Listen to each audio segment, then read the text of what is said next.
My name is Holden Marquette. At 68 years old, I believed I had already survived the worst life could ever throw at a man.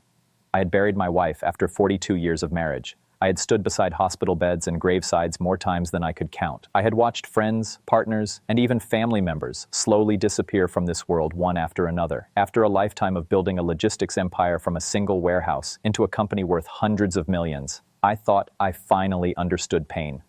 I thought I understood loss. I was wrong. The worst day of my life started at exactly the wrong moment on a Tuesday afternoon.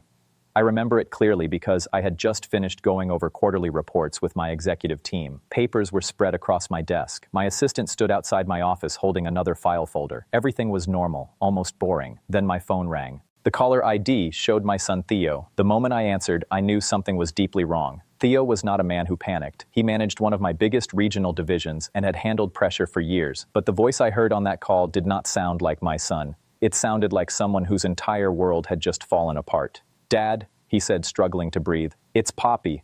The moment he said her name, my heart dropped. Poppy was my granddaughter. She was 7 years old, the brightest light in our family, a little girl who could make any room feel warm just by smiling. "What happened?" I asked sharply. There was a pause. Then Theo spoke words I will never forget. "She fell from the balcony. She's not responding. They're taking her to the hospital." For a moment, I couldn't move. My legs felt weak, and I slowly sank into my chair as my mind tried to process what I had just heard. Across the room, my assistant saw the color drain from my face. She stepped back immediately without a word. "Where are you?" I asked. "At Marybridge Hospital," Theo said. His voice broke. "They're taking her into emergency surgery." I swallowed hard. "Where is Sloane?" Another silence followed, longer this time, too long. "Theo," I said again, more firmly. "Where is your wife?" I heard him exhale shakily. "She's not here." "What do you mean she's not there?" "She left 3 days ago." My stomach tightened. "Left? Where?" "The Caribbean."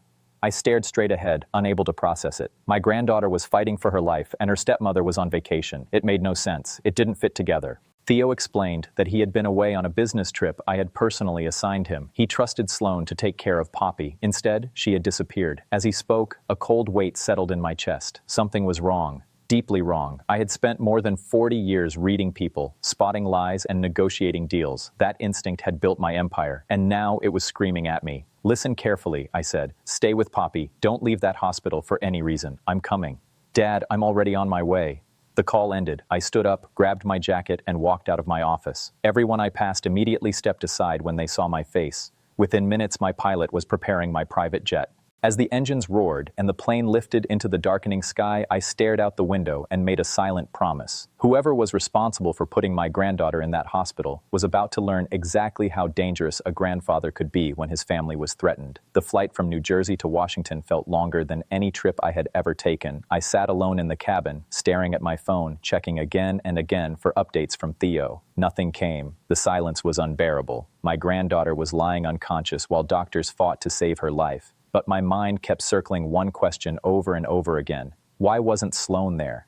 A mother doesn't leave when her child is dying. Even a stepmother doesn't just disappear if she truly cares. Something didn't add up. I finally called Dean Farrell, head of corporate security for my company. He was a former federal investigator, the kind of man who could uncover anything if it existed. "Dean," I said the moment he answered, "I need to know exactly where Sloane Marquette is." "How urgent?" he asked. "My granddaughter is in emergency brain surgery." There was a short pause. "Understood. Give me 30 minutes. 28 minutes later, my phone rang again. "I found her," Dean said. "Where?" "St. Lucia." I frowned. "What is she doing there?" "She's on a private yacht." My grip tightened. "Alone?" "No." That single word hit harder than expected. "The yacht is called Mariposa," Dean continued. 122 feet, luxury charter. She boarded 3 days ago. 3 days ago. The same day Theo left. The same day Poppy was left alone. "Who is with her?" I asked quietly. "A man named Renzo Castellero, 31, Italian citizen." I didn't recognize the name. "According to records," Dean added, "he works as a tennis instructor at the country club Sloane attends." My chest went cold. "How sure are you?"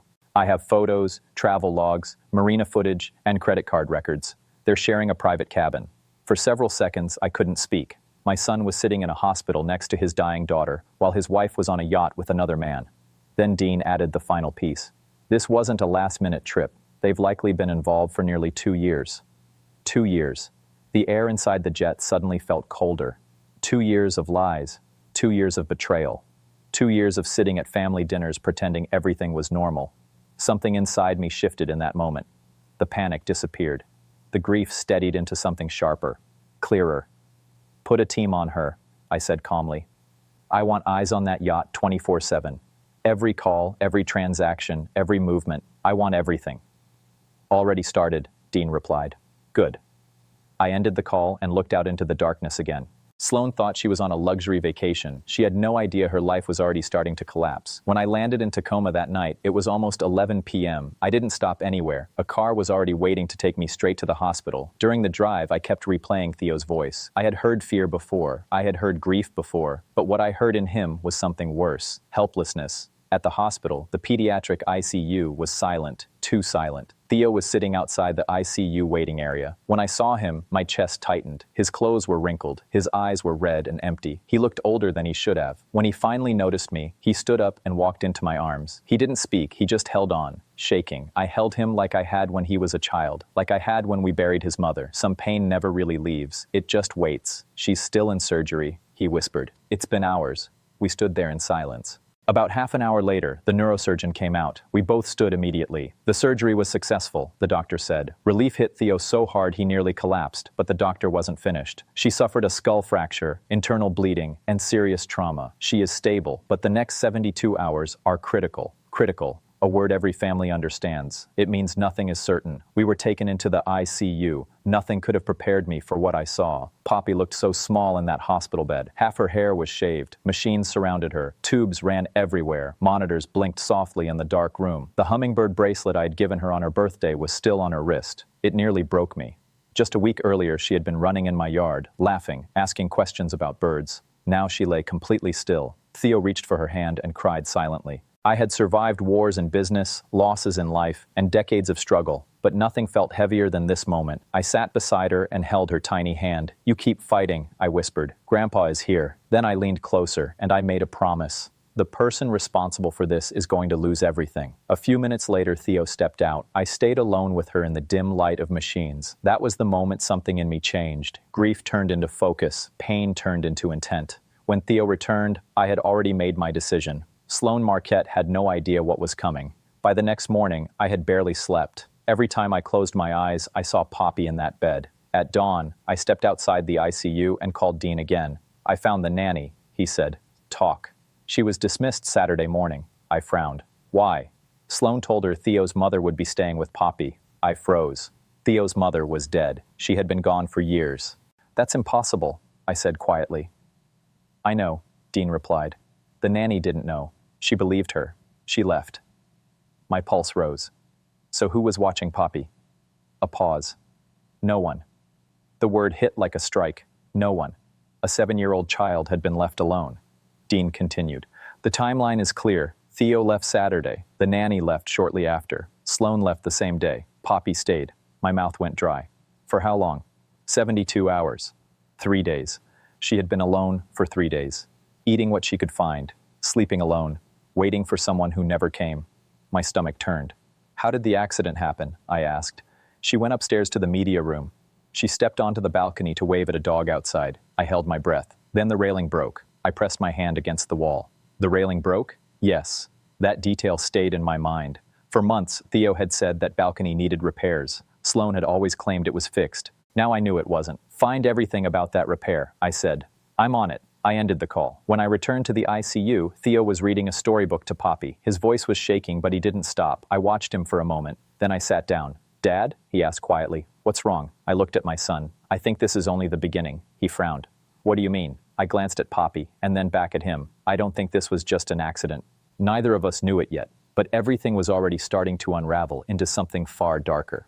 Her husband would not pick up the phone. Still, she kept telling herself that once she got back home, she would be able to talk her way out of all of this. In her mind, it was still just a family problem, something messy but fixable, something that could be smoothed over with the right words and explanations. She had no idea that it had already moved far beyond that point. She did not understand that it was now a criminal investigation with real consequences, real evidence, and real officers involved. At Shaw, born muy tardy that morning, Local law enforcement in St. Lucia carried out a warrant request tied to the child endangerment case in Washington state. Sloan was found close to the airport after she had spent the night sitting in a terminal waiting area, trying to keep a low profile and waiting for a situation that would never improve on its own. According to the reports, she first believed the officers were there because of some kind of financial issue or paperwork problem. That belief lasted less than a minute. The moment she heard the words criminal investigation, everything in her changed. The color drained from her face so quickly, it was almost hard to miss. By the time I arrived at the police station that same morning, Sloan had already been held inside for several hours. Dean was waiting for me outside the building. He looked tired, like he had not slept either. He spoke quietly. "She keeps asking for lawyers," he said.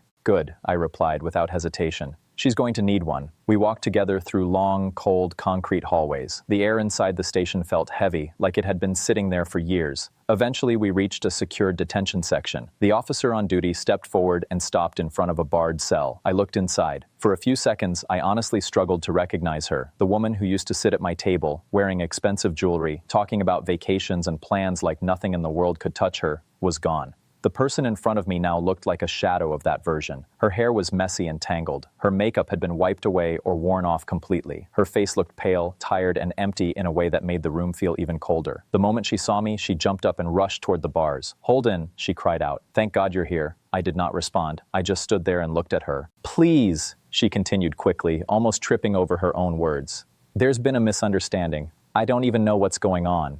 I still said nothing. I kept my eyes on her. Finally, I spoke in a calm voice. "I know exactly what's happening." Her expression shifted slightly.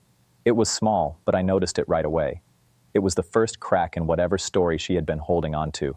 "Holden, I swear I love Poppy," she said fast, almost desperate. I didn't answer. "I would never hurt her," she added. Still nothing from me. "Please just believe me," she said, her voice shaking more now. I slowly reached into my jacket and pulled out a folder. I held it for a moment before opening it. Then I took out a photograph. "Do you recognize this?" I asked. She looked at it, confused at first. Then her eyes widened as she understood what she was seeing. It was the Home Depot security image showing her buying a cordless drill 3 months earlier. The same drill that investigators had linked to the modified balcony. Her face went pale almost instantly. "I can explain that," she whispered. "Can you?" I asked calmly. Another photo came out of the folder. This one showed a rented truck parked in Theo's driveway. Then another photo. Phone records, financial transfers, messages exchanged between her and Renzo. Piece by piece, everything she had tried to hide was now visible. I pressed each document gently against the bars so she could see them clearly. With every new piece of evidence, she seemed to shrink further back, like the weight of it was physically pushing her down. Finally, she dropped onto the bench behind her and covered her face for a moment. "Renzo made me do it," she whispered. There it was. Not denial, not innocence. An excuse. "He threatened me," she added quickly, as if that would fix everything. I let out a short laugh. It wasn't because anything was funny. It was because it sounded so weak compared to what she was saying. "Renzo is in Miami," I said, "and he's already talking." Sloan froze completely. "What?" "You heard me," I replied. Her breathing started to get faster. "No, he wouldn't." "Yes," I said. "He is, and he's not protecting you." "He's lying," she said quickly. "Maybe," I answered, "but the evidence isn't." Tears started running down her face now, uncontrolled. "You took everything from me," she said through broken breaths. I stayed quiet for a few seconds before responding. "No, Sloan," I said evenly. "You took everything from yourself." That made her lower her head completely. She started crying harder, her shoulders shaking. For the first time since all of this began, she had no more words left, no more versions of the story to hide behind. But I was not finished yet. There was still something she did not know, one final truth that had not reached her yet. And that truth mattered more than anything she had built her actions on. I looked down at her sitting there on that cold bench and realized something very clearly. She still believed this entire situation was something that had been done to her. She still thought she had lost everything because someone had taken it away from her. She did not understand that the moment she chose greed over a child, she had already destroyed her own future. I spoke again. "Do you know why all of this happened?" She slowly lifted her head. Her eyes were red and swollen. "Because you hate me," she said softly. I almost laughed again, but I stopped myself. "No," I said, shaking my head. "Because you thought Poppy was standing in the way of money." She said nothing. "You believed that if something happened to her, Thayer would eventually inherit the family trust," I continued. Her face changed immediately. She understood exactly what I meant. "You thought you could get it during the divorce," I added. "You thought removing a child would make you rich." Her face turned even paler. Then I delivered the final part. The trust was never in Thayer's name. She blinked. What? It never belonged to him, I said. Her mouth slowly opened, but no words came out. $16 million was placed directly in Poppy's name years ago, I explained. I watched the realization break through her expression. It hit her fully now. If she had died, I said, you would not have received a single cent. The room became completely silent. That's impossible, she whispered. No, I replied. What's impossible is thinking you destroyed your life for nothing. She covered her face again and broke into deeper sobs, but even then, it was not the kind of regret that came from guilt. It was something else. It was the realization that her plan had failed completely. That was the moment I understood there was nothing more I needed to say. I turned toward the door. Holden, she called out weakly. I stopped, but I did not turn back. Please, she said again. I finally looked over my shoulder one last time. My granddaughter woke up yesterday, I said quietly. She asked for her father. Sloane stared at me, frozen. She didn't ask for you, I added. Then I walked out. 2 weeks later, Sloane was brought back to the United States through extradition. Prosecutors officially charged her with child endangerment, conspiracy, and attempted murder. Renzo agreed to cooperate with investigators in exchange for a reduced sentence. As more evidence came in, the case only became stronger. Every report pointed to the same truth. This had never been an accident. It had been planned. Meanwhile, in Tacoma, something completely different was happening. Poppy was healing. The bruises slowly faded from her skin. The surgical scars became less visible over time. Her energy came back little by little. Her laughter returned to the house. The fear in her eyes slowly disappeared and was replaced with curiosity again. Months later, I sat with her in the backyard of Theo's renovated home. The balcony where everything had gone wrong was gone completely. In its place was a small garden filled with flowers and hummingbirds moving through the air. Poppy suddenly pointed up with excitement. "Grandpa, look!" she shouted. "Stella came back." I followed her finger and watched a hummingbird move through the sunlight, fast and light, almost dancing in the air. In that moment, I understood something very clearly. Sloane had never understood what mattered in life. She thought value came from money and control. She thought power came from taking from others. But none of that was real. What actually matters is the people who stay with you, the people you protect, and the people you love. Sloane spent her life chasing money and lost everything in the process. I spent mine protecting my family, and in the end, I still had them. Poppy's small hand slipped into mine as she kept watching the hummingbirds. And for the first time since that terrible call in Bourne, my lie on that Tuesday afternoon, I felt something I had not felt in years.